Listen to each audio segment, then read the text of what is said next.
میرا خیال میں اس میں صورتحال جو ہے نا وہ کچھ آپ اس کو ایک ایگزامپل کے طور پہ لے سکتے ہیں. آبویسلی میں نہیں جانتا اینڈ آف دا ڈے کیا ہوتا ہے، لیکن اس کو ایگزامپل کے طور پہ اس طرح لے سکتے ہیں کہ جی مانگا بہت کچھ کیا تھا مسلم لیگ نون کی جانب سے، حکومت کی جانب سے، یہ فلاں فلاں فلاں فلاں ٹاپکس جو ہیں اس کے اوپر ہماری سپورٹ مانگی گئی تھی، لیکن ہم بیچ میں سے NFC بچانے میں کامیاب ہو گئے. اور لیکن باقی چیزوں کے اوپر جو ہے لے دے کر کے ڈیل کر کے جو ہے ہم نے باقی چیزوں کے اوپر ہاں کر لی ہے، لیکن اپنا NFC ہم بچانے میں کامیاب ہو گئے. یا تو یہ ہوگا، یا دوسرا معاملہ جو ہے وہ یہ ہوگا کہ جو یہ کہا جا رہا ہے اس وقت اسلام آباد کے سیاسی حلقوں کے اندر جو افواہیں پھیلی ہوئی ہیں وہ یہ بھی ہیں کہ آزاد کشمیر کے اندر جو تحریک عدم اعتماد آنی تھی جو کہ ابھی تک نہیں آئی ہے، اس کے اوپر اسے بھی ایک بارگننگ چپ کے طور پہ جو ہے وہ استعمال کیا جا رہا ہے کہ جی اگر تو آپ ان تمام چیزوں کے اوپر مانتے ہیں تو ٹھیک ہے، ہم لوگ جو ہے وہ تحریک عدم اعتماد میں مسلم لیگ نون جو ہے وہ پاکستان پیپلز پارٹی کو سپورٹ کر لے گی، لیکن اگر آپ ان چیزوں پہ نہیں مانتے یا اس کے اوپر بحث مباحثہ کرتے ہیں تو پھر وہاں سے آزاد کشمیر کے اندر جو آپ کو حکومت ملنی تھی اور وہاں کے وزیر اعظم کے خلاف تحریک عدم اعتماد کو پاس کروانا تھا وہ بھی پھر وہیں پہ رک جائے گا.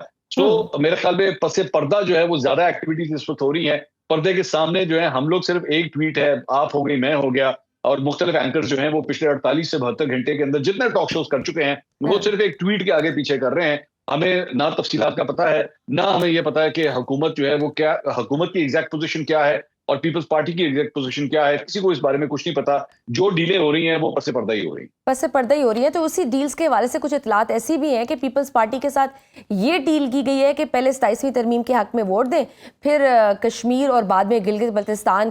کی حکومت دی جائے گی، کیونکہ پہلے کشمیر میں حکومت کی تبدیلی کا پروسیس کافی تیزی سے آگے بڑھ رہا تھا جو اب رک چکا ہے. اس میں کتنی صداقت ہے؟ دیکھیے میں یہ کہہ سکتا ہوں کہ ایک سے زیادہ سورسز نے جو ہے وہ اس چیز کو کنفرم کیا ہے. جس فارمولے کا آپ ذکر کر رہی ہیں وہ ایک سے زیادہ سورسز ایکچولی اسی چیز کے بارے میں بات کر رہے ہیں کہ معاملات جو ہیں وہ اسی طرف جا رہے ہیں. سو پاکستان پیپلز پارٹی جو ہے وہ کافی زیادہ انٹرسٹڈ ہے. مطلب جسے آپ کہہ سکتے ہیں نا کہ فوربڈن فروٹ پاکستان پیپلز پارٹی کے لیے واقعی اس وقت آزاد کشمیر کی وہ گورنمنٹ ہے. انہیں لگ رہا ہے کہ نمبر گیم ان کے پاس پوری ہے اور وہ یہاں پہ جو ہے وہ ایک تبدیلی لا سکتے ہیں. سو پاکستان پیپلز پارٹی لیکن اس وقت مجبور ہو گئی ہے کہ اس کے ساتھ ساتھ اگر وہ اس فوربڈن فروٹ کی طرف جاتے بھی ہیں تو اس کی جو کاسٹ ہے وہ بڑی بھاری ہے. مطلب ظاہری بات ہے اگر 18ویں ترمیم کے حوالے سے یا NFC کو رول بیک کرنے کے حوالے سے اگر کوئی چیز کی جاتی ہے تو آپ یا ہم جیسے جو صحافی ہیں جب ان سے کڑوے سوالات کریں گے اس کا جواب دینا ان کے لیے کافی مشکل ہو جائے گا. صرف ہم نہیں بلکہ میرے خیال میں ان کا اپنا جو ووٹر بیس ہے یا سندھ کے اندر ان کی جو ایک سپورٹ بیس ہے جس کو بار بار وہ ہمیشہ کلیم کرتے آئے ہیں کہ جناب دیکھیے ہم نے جو ہے وہ 18ویں ترمیم کی ایک بڑا مشہور نعرہ ہے کہ democracy is the best revenge. تو democracy is the best revenge کو پورا کرتے کرتے ہی آپ نے 18ویں ترمیم جو ہے وہ منظور کروائی تھی. کلیم کرتے آئے ہیں کہ جناب دیکھیے ہمارے سر کا تاج ہے 18ویں ترمیم. تو اپنے سر کا تاج اپنے ہاتھوں سے اگر اتاریں گے اور نیچے جا کے رکھیں گے تو اس کے بعد اپنے ووٹر کو جا کے کس طرح سیٹسفائی کریں گے یا آپ جیسے اینکرز کو وہ کس طرح سیٹسفائی کریں گے. میرے خیال میں یہ وہ کڑوا گھونٹ ہے جو پاکستان پیپلز پارٹی اس کے بارے میں سوچ رہی ہے کہ کیا یہ کڑوا گھونٹ ہم نے حلق سے اتارنا ہے یا نہیں اتارنا. سینٹ میں حکومت کو 2 ووٹوں کی ضرورت ہے، تو اس حوالے سے مختلف سیاسی جماعتوں سے رابطے بھی ہو رہے ہیں. اب سے کچھ دیر پہلے سینیٹر فیصل واڈوا کی مولانا سے ملاقات بھی ہوئی ہے. کیا حکومت مولانا کو منا کر سینٹ میں حمایت حاصل کر پائے گی یا پھر ماضی کی طرح پھر کوئی دوسرا حربہ استعمال ہوگا؟ نہیں میرے خیال میں مولانا فضل الرحمان صاحب جو ہے نا وہ ایک بڑے فلیکسیبل قسم کے پولیٹیشین ہے. نیگوشیشن چل رہی ہے سیاسی بیان بازی کے حوالے سے میں نہیں مانوں گا، یہ نہیں ہوگا، ہو ہی نہیں سکتا. وہ جسے ایک وہ جملہ جسے کہتے ہیں نا اوور مائی ڈیڈ باڈی جیسے جو بیانات ہوتے ہیں نا یہ پالیٹکس میں بڑی کم ان کی جگہ ہوتی ہے. آپ کو فلیکسیبلٹی شو کرنی پڑتی ہے حالات اور واقعات کو دیکھتے ہوئے. آپ کو اسے اسیس کرنا پڑتا ہے. ایک اچھا پولیٹیشین وہی ہوتا ہے جو حالات اور واقعات کو اسیس کر کے جو ہے وہ سچویشن کو کنٹرول کرنے کی کوشش کرتا ہے. لیکن اگر وہ اڑ جائے یا وہ ضد کرنا شروع کر دے تو پھر اسے پالیٹکس کا نام نہیں دیا جا سکتا. پھر تو بیسیکلی آپ ایک ریولوشنری بننا چاہ رہے ہیں. تو اگر آپ سمجھتی ہیں کہ مولانا فضل الرحمان صاحب ایک ریولوشنری لیڈر ہیں تو پھر میں آپ کی رائے کا احترام ہی کر سکتا ہوں. میں اس کے علاوہ کیا کہہ سکتا ہوں؟ نہیں مجھے تو لگ رہا ہے فل باؤ تاؤ کر رہے ہیں، وہ بڑے کیلکولیٹڈ چلتے ہیں. منصور، آئینی عدالت کے قیام کے بعد تو اب جس طرح سے مبینہ طور پر پوری کی پوری حکومت کے تابع ہو جائے گی، تو ایسے کون سے فیصلے ہیں جو ابھی بھی موجودہ حکمران اتحاد کو کرانے کی ضرورت ہے جس کے لیے پوری عدالت الگ بنائی جا رہی ہے؟ Already they have constitutional benches, تو ابھی کیا ضرورت پڑی ہے آئینی عدالت کی بھی؟ دیکھیے میرے خیال میں یہ تو فیصلہ جو ہے وہ 26ویں آئینی ترمیم کو جب منظور کروایا جا رہا تھا تو وہاں پہ جو فیصلہ ساز حلقے تھے انہوں نے یہ اس وقت ڈیسائیڈ کر لیا تھا کہ چلیں ٹھیک ہے ابھی ہم وہ تو نہیں حاصل کر سکے جو ہم حاصل کرنا چاہتے تھے لیکن جتنا آیا ہے چلیں اتنا ہی صحیح. سو اس وقت ایک آئینی بینچ بنا کے کم از کم جو ہے وہ ایک ٹریلر دے دیا گیا تھا کہ جناب ٹھیک ہے ہم لوگ اس وقت اس منزل کے اوپر نہیں پہنچے لیکن ٹریلر یہی ہے کہ جانا ہم نے اس منزل کی طرف ہی ہے. میرے خیال میں اس پہ تو میرے خیال میں شاید فیصل واڈا بھی یہ بات کہہ چکے ہیں کہ 26ویں آئینی ترمیم کے موقع کے اوپر یہ فیصلہ کر لیا گیا تھا کہ 27ویں آئینی ترمیم آنی ہے. اس لیے کیونکہ میرے خیال میں پورا جو اس وقت نظام حکومت کا سٹرکچر ہے اس کی تبدیلی کے اوپر جو ہے اس وقت یہ کام کیا جا رہا ہے. یہ اچھا ہے یا برا ہے, obviously دونوں سائڈ کے اپنے اپنے پوائنٹرز ہیں, اس کے اوپر ڈیبیٹ کی جا سکتی ہے, لیکن آن دا فیس آف اٹ اگر آپ اس کا کہیں کہ جو کور ایشو ہے, جو کور ڈیسیجن ہے, وہ تو یہی ہے کہ گورننس کے سٹرکچر کو ہی جو ہے وہ تبدیل کیا جائے گا. ماضی کے اندر جو موجودہ حکومت ہے وہ یہ سمجھتی ہے کہ جناب 2008 سے لے کے کم سے کم 2018 تک ہمیں جو سب سے زیادہ پرابلم پورے 10 سال میں رہی وہ تھی ایک ہاسٹائل جوڈیشری, جس نے ہمیں سپورٹ نہیں کیا, جس نے حکومت کو کام نہیں کرنے دیے. اگر حکومت جو ہے کوئی فیصلہ کرتی تھی یا پارلیمنٹ اگر میں کہوں کہ کوئی فیصلہ کرتی تھی تو ان کی آئینی تبدیلیوں کو جو ہے وہ رد کر دیا جاتا تھا اور چند ججز جو ہے وہ اپنی دانش کو استعمال کرتے ہوئے جو ہے اسے رد کر دیتے تھے. تو اس پورے پاور سٹرکچر کو ہی تبدیل کرنے کا موجودہ حکومت نے جو ہے فیصلہ کر لیا, اور اسی سلسلے میں چاہے وہ 26ویں ہو, 27ویں ہو, 28ویں ہو, 29ویں ہو, میرے خیال میں جتنی بھی ترامیم ہوں گی اس کا جو کور جو سبسٹنس ہوگا نا سارے معاملے میں وہ یہی ہوگا کہ جناب حکمرانی کے طرز حکمرانی کو جو ہے وہ تبدیل کرنا ہے. پارلیمنٹ اور عدلیہ کے درمیان بیلنس کی ڈیبیٹ جو ہے وہ کوئی نئی نہیں ہے, یہ پچھلے کئی دہائیوں سے چل رہی ہے, اور صرف ہمارے ملک میں نہیں ہے, انڈیا کو اٹھا لیں, انگلینڈ کو اٹھا لیں. اسٹرکچر ڈیفینیٹلی وہ تبدیل کرنا چاہ رہے ہیں لیکن اس کو تو مزید مجھے لگتا ہے کہ خراب ہی کر رہے ہیں. جس طرح سے ابھی ججز کے ٹرانسفر کا مسئلہ ہے تو اس میں اس کے اثرات تو کافی زیادہ ہوں گے, کیونکہ کوئی بھی جج حکومت کے خلاف اگر کوئی فیصلہ دے دیتا ہے تو مطلب وہ اگر تو ایگزیکٹو کے پاس, وفاق کے پاس یہ استحقاق ہوگا وہ اس کو کہیں بھی مس یوز کر سکتے ہیں. تو رئیس عدلیہ کی جو آزادی ہے وہ کہاں گئی؟ ایبسولوٹلی, میرے خیال میں آپ جن چیزوں کی طرف پوائنٹ کر رہی ہیں یہ بہت میجر کنسرنز ہیں. یہ فائن بیلنس جو ہے وہ ڈھونڈنا بڑا مشکل کام ہوتا ہے, اور میرے خیال میں حکومت جو ہے شاید اس میں اوور سٹیپ اپ کرنا شروع ہو چکی ہے. یہ بیلنس کے بجائے یہ ٹلٹنگ کی طرف معاملہ جو ہے وہ جا چکا ہے. ایگزیکٹو کی طرف جو ہے وہ معاملات یا پاور سٹرکچر جو ہے وہ ٹلٹ ہونا شروع ہو چکا ہے, اور ایک عدلیہ کو جو ہے وہ موجودہ پارلیمنٹ کے تابع کر دیا گیا ہے. اور وہ ایک جو لائن ہے جسے کہا جاتا ہے پارلیمنٹ از سپریم, تو میرے خیال میں سپریم کے جانب جانے کے بجائے سپریمیسی کی جانب جو ہے وہ کہانی جانا شروع ہو گئی ہے کہ the parliament of this country will decide کہ جناب کیا ہوگا اور کس طرح ہو گیا. کوئی جج اگر آپ کی بات نہیں مانتا یا حکومت کے خلاف کوئی فیصلے دیتا ہے یا حکومت کو ایک ٹف ٹائم دیتا ہے تو حکومت وقت جو ہے وہ اس شک کو استعمال کرنا چاہتی ہے کہ ہماری مرضی, پھر ہم اس کو جو ہے وہ اس کورٹ سے ہی جو ہے ہم لوگ ٹرانسفر کروا دیں. سو اس کی وجہ سے یعنی کہ حکومت چاہے سیاہ کرے سفید کرے اسے کوئی پوچھنے والا نہیں ہوگا. اگر کسی جج نے حکومت کو جو ہے وہ سوال کرنے کی کوشش کی یا ان کے خلاف فیصلے دینے کی کوشش کی تو حکومت کے پاس جو ہے نا وہ یہ ایک ٹائم بم جو ہے ان کے ہاتھ میں ہے, اس کو پلیس کریں گے اور وہ جج جو ہے وہاں سے. اور یہ حکومت یہ کیوں بھول جاتی ہے کہ آج یہ حکومت میں ہے تو کل انہوں نے اپوزیشن میں بھی آنا ہے, پھر انہوں نے خود بھگتنا ہے جو پالیسیز بنا رہے ہیں. اچھا منصور, آپ نون لیگ کے اندرونی معاملات کو بھی کافی اچھا جانتے ہیں, آپ کے روابط بھی ہیں. موجودہ حکومت جس طرح سے چل رہی ہے اور یہ ترامیم کر رہی ہے اور ایسا نظام جس کو حکومتی وزراء خود ہائبرڈ کہتے ہیں, یہ سب کیا نواز شریف کی منظوری سے ہے؟ کیا وہ خود خاموش ہیں یا بددل ہو چکے ہیں؟ نواز شریف صاحب کی اصل پوزیشن کیا ہے؟ نواز شریف صاحب کی نا بڑی انٹرسٹنگ پوزیشن ہے. ہمیں امیج یہ دیا جا رہا ہے یا اوور آل کم از کم میڈیا کو یا پبلک کو یہ امیج دیا جا رہا ہے کہ جناب نواز شریف صاحب جو ہیں وہ بالکل سائڈ پہ بیٹھ کے سب کچھ دیکھ رہے ہیں اور ان کی مرضی اس میں شامل نہیں ہے. میں بالکل ڈس ایگری کرتا ہوں, ٹوٹلی آؤٹ رائٹلی میں ڈس ایگری کرتا ہوں کہ نواز شریف صاحب جو ہے سارے معاملے میں آن بورڈ نہیں ہے. جو کچھ ہو رہا ہے, چاہے وہ 26ویں ترمیم ہو, 27ویں ترمیم ہو, مریم نواز کو سی ایم بنانا ہو, شہباز شریف کو پی ایم بنانا ہو, کس کو منسٹر بنانا ہے کس کو نہیں بنانا, نواز شریف صاحب ٹوٹلی آن بورڈ ہیں. مجھے لگتا ہے کہ اگر میں اسیسمنٹ, یہ خبر نہیں میں آپ کو دے رہا لیکن میں اسیسمنٹ کر سکتا ہوں کہ یہ مسلم لیگ نون کی ایک ڈیلیبریٹ اٹیمپٹ ہے اس چیز کو اس طرح فریم کرنے کی کہ کل کو if the things go south یا چیزیں ہمارے کنٹرول میں نہ ہوئی تو تب پیچھے سے جو ہے نواز شریف صاحب نکل کے جو ہے وہ باہر آ جائیں اور وہ آ کے کہیں کہ اچھا نہیں میرا تو دل ہی نہیں مانتا تھا, وہ تبدیلی کا لم لے کر آئیں گے کہ میں جو ہے نا آئین کی بالادستی کے لیے آ گیا ہوں. جی بالکل, یہ بیسکلی ایک پولیٹیکل موو ہوتی ہے. میرے خیال میں اسٹیبلشمنٹ کے ساتھ سیم پیج جو ہے وہ اس کا جتنا کانسیپٹ یا اس کے تخلیق کار جو ہے وہ تو نواز شریف صاحب ہیں. اگر آپ ان کی سیاست اٹھا کے دیکھیں تو جتنا سیم پیج انہوں نے اپنی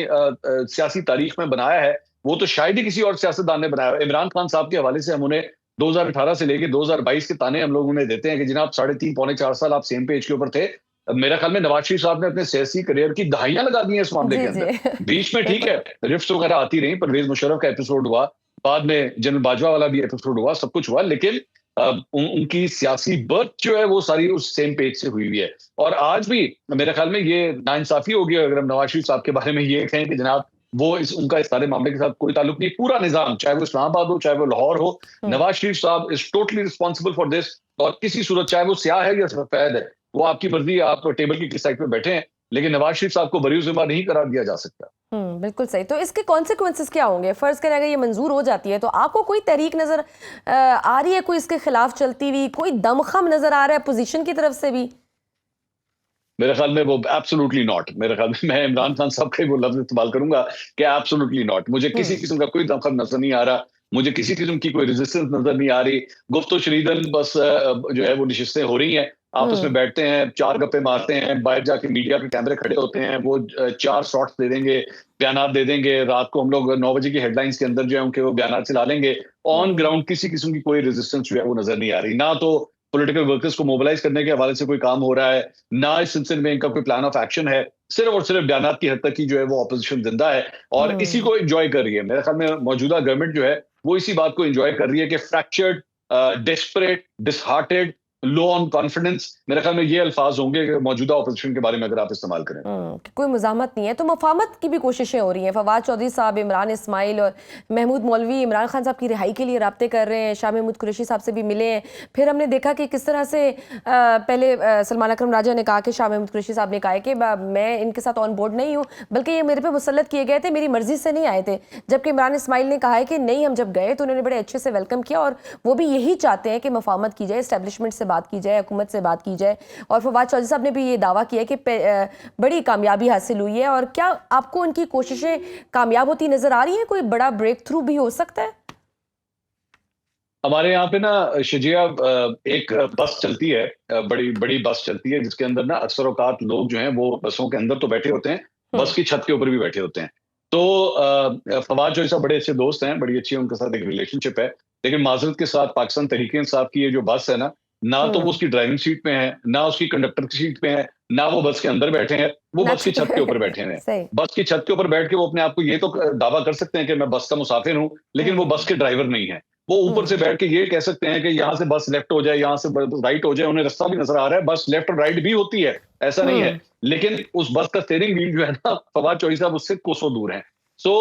یہ میل ملاقاتیں بے شک ہوتی رہیں, یہ آپس میں مفاہمت کی باتیں ہو رہی ہیں. فواد چودھری صاحب ایکچولی بات پوری نہیں کر رہے. فواد چودھری صاحب ریزسٹنس کے حوالے سے جو کہہ رہے ہیں کہ بہت ریزسٹ کر لیا, اس سے آپ کا کچھ بنے گا نہیں, ان کی بات میں کچھ دم ہے. لیکن اگر کوئی یہ کہے کہ فواد چودھری صاحب ڈیسیجن میکر بن رہے ہیں, یا فواد چودھری صاحب کو پبلک کی بہت بڑی سپورٹ حاصل ہوگی, پاکستان تحریک انصاف سے پبلک کی سپورٹ صرف اسے حاصل ہوگی جس پہ عمران خان صاحب انگلی رکھیں گے. اور عمران خان صاحب کی انگلی اور فواد چودھری صاحب کے درمیان جو ہے مجھے 100 میل کا جو ہے وہ فاصلہ نظر آ رہا ہے. مجھے نہیں لگتا کہ عمران خان صاحب کی سپورٹ فواد چودھری صاحب کے پاس ہے. تو کنگز پارٹی کی بھی بہت باتیں ہو رہی ہیں کہ کچھ کنگز پارٹی بھی بننے جا رہی ہے ماضی کی طرز پر.